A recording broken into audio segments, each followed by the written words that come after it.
喂，冇啦，今日禮拜六就搞個 event 就係 Vitas， 唔係 Vitas 喎，係 Vivid 喎，係嘛？Vivid Audio 嘅最新嘅 CU 系列係啦，咁就我未聽過㗎，所以頭先我都早啲嚟咧，專登就係坐喺度聽下而家最新嘅 CU 系列究竟係咩聲。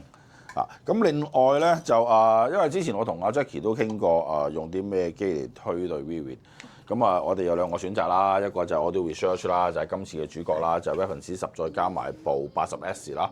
咁而另外一個咧就係部030啦，即係部 Vitas 嗰部030啦，咁成套 Vitas 咁樣推嘅。咁其實兩套咧都係可以發揮到嘅，咁但係咧我自己咧就好想聽下套 Audio Research 推佢，咁所以咧今次咧我哋就試咗用 Audio Research 推咗一次先，咁跟住咧可能下個禮拜或者再下次啦，總之下次咧我哋就再轉就用 Vitas 去推佢，咁我聽下究竟用膽機推同埋石機推，你哋中意邊一樣嘢啦？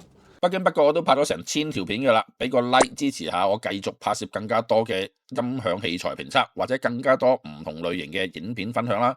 最重要當然係訂閱 High Andy 嘅 YouTube Channel 啦。多謝大家一直嘅支持。咁而今次咧見到阿 Raymond 喺度啦，咁所以今次主持咧都會交翻俾阿 Raymond 㗎啦。我哋請阿 Raymond 出嚟啦。大家好嚇。咁呢對喇叭可能好多人之前都有聽過係嘛嚇？有冇聽過啊？呢個牌子聽過。呢隻喇叭冇聽過，我都冇聽過。呢個係喇叭新嘅嚇，我都冇聽過。好啦，我冇接觸過啲，未擺過呢對喇叭。咁我哋擺過，我嗰日早兩日擺呢對喇叭嗰陣時咧，覺得佢咧真係幾特別。咁設計師就 Lawrence 啦。咁佢都講得好啱㗎。佢嘅喇叭咧，佢唔係要做一個標準。但係佢做出嚟嘅聲音咧，佢都好自誇㗎。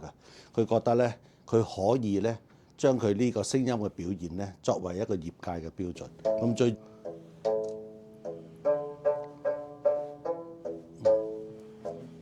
俾我先，唔該你，唔該。得我自己聽啊。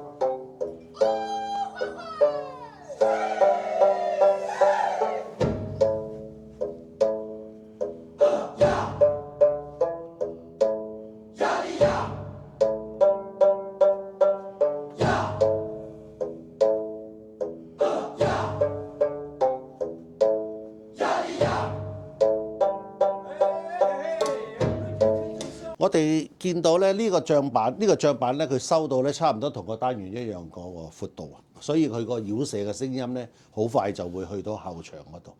咁而咧令到達至到嘅咧嗰個空間感咧係特別好。咁我哋聽到頭先嗰種低音咧，就係靠兩個側邊嘅 Sci-Fi 嘅單元咧就做嘅。咁非常之特別啊！咁咧，因為佢一個咁細嘅聲箱能夠有咁嘅低音音壓嘅話咧，亦都係因為主要嘅佢有一個技術咧，就係呢個新嘅型號叫做有個 CU 就係 Copper 啦，我哋嘅 Copper 嘅簡稱啦。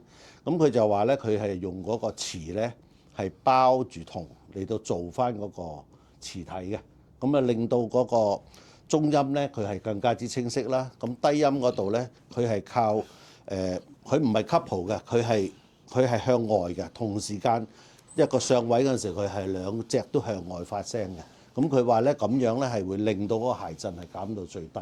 所以我哋頭先咧聽到咁重嘅低音嘅時候咧，佢個箱體嘅震盪咧都唔算好大。好多人認識 Lawrence 呢個設計師之前咧，應該係 B&W 嗰隻鸚鵡螺係嘛？咁嗰陣時嗰個喺當年嚟講咧係算非常之前衛嘅一個設計嚟嘅。咁我哋印象中咧就係鸚鵡螺嗰陣時都有好多支嘢伸咗出嚟係嘛？咁嗰個咧佢嗰個係一個錐體一個 temper 嘅 tube 嚟嘅。咁最主要嘅作用係咩咧？就係話咧佢可以咧將嗰個所有嘅聲音同埋能量咧係集中埋一齊，同埋抵消咗咧嗰個本身箱體嘅個效應，而減低咗嗰個諧震，咁令到個聲音咧更加之清晰。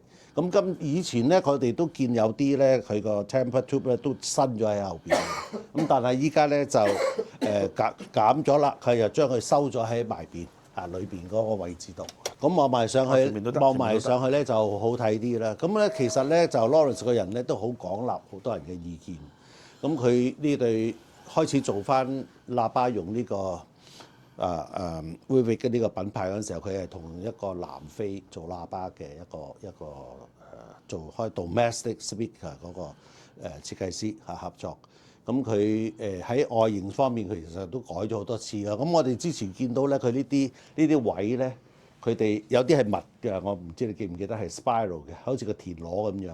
咁佢話，咁佢亦都有一個朋友咧係工程師嚟嘅，係一個建築師。佢話咁樣咧，令到個箱咧望埋好似好重、好累贅咁樣。咁於是乎咧，佢又改咗咁嘅形狀。咁啊，對於聲音嗰度咧，佢反而覺得咧咁樣咧，仲會咧係通清啲啊。咁呢個佢係亦都係一個好容易接受人哋意見嘅一個工程師。好啦，頭先提過咧，佢所有嘅單元咧就用咗銅包，即係銅包磁嗰個磁體嗰個設計啦。咁佢話咧，聲稱咧可以令到2次同埋3次諧播嘅失真咧係減低20個 dB。咁呢個數字咧，其實嚟講睇嚟好似冇乜嘢。其實如果佢可以減低20個 dB 嘅諧波失真嘅話咧，其實佢個通清度、人聲尤其是咧，佢係特別可以即係感受得到。而佢唱歌嘅人嘅 track voice 咧係特別明顯嘅。咁啊呢個咧就係佢呢個新嘅系列CU 系列嘅特色嚟。我早2日擺呢對喇叭嗰陣時候咧，我第一個感覺咧，佢係好似 Horn 嘅喇叭嗰個高音出嚟嗰種能量感咧，既唔會好刺耳，亦都咧有一個水分喺度。咁佢呢啲咁嘅雙體望埋，即係我哋玩即係好多不同嘅音箱咧。咁我哋我玩過 Open Baffle， 其實嚟講佢好似嘅。好似用電子分音玩嘅 Open Baffle 嘅聲音，非常之直接。咁好多喺好多細節上邊咧，可以咁樣講啦。佢嗰種能量感咧，比起 Horn 咧仲要強一啲，亦都佢冇 Horn 嗰種指向性。所以喺成個房間裏邊咧，佢可以咁樣講，好容易咧就將個音樂咧係灌滿咗成個我哋聆聽嘅環境裏邊。好啦，咁我最後咧都係講關於咧呢對喇叭嗰個箱體啦。咁其實嚟講咧，我哋摸敲落去咧都好輕身嘅，係嘛？咁淨係個殼嘅話咧，我見佢好似一隻手可以攞得起，好似人哋啲工程塑膠嗰啲咁樣。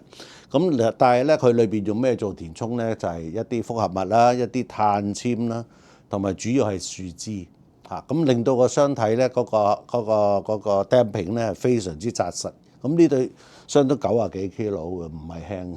咁啊拎起上嚟都係一個問題。咁但係咧，佢個物料咧，佢真係做到咧個諧震係冇嘅，零嘅。因為可能係佢個線條啦，同埋佢嗰個抵消啦，咁啊令到佢嗰個聲音嘅表現係非常之好。咁啊喺呢對箱嘅特性同埋佢長處咧，我哋播一啲現場嘅音樂啦，咁可以發揮多啲佢嗰個好優點。